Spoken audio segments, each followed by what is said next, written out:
مشتاق كاظم. وفد الليغا أعجب بملعب النفط وبنسبة كبيرة سيرخص هذا الموسم للعب.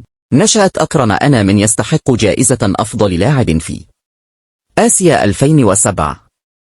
أكملت كل شيء مع مانشستر سيتي واجتزت الفحوصات الطبية، ولكن القوانين حرمتني من اللعب معهم. القوة الجوية يظفر بخدمات حارس مرمى منتخبنا الأولمبي كامل سعد.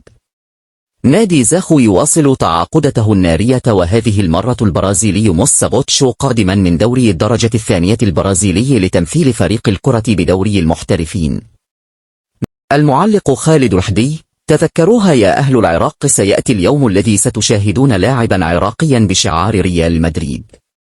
للمرة الثانية على التوالي علي جاسم مرشح لجائزة الأفضل في الجولة الثانية من دوري إبطال آسيا. الشرطة يقترب من حسم صفقة المدافع الدولي الأردني يزن العرب.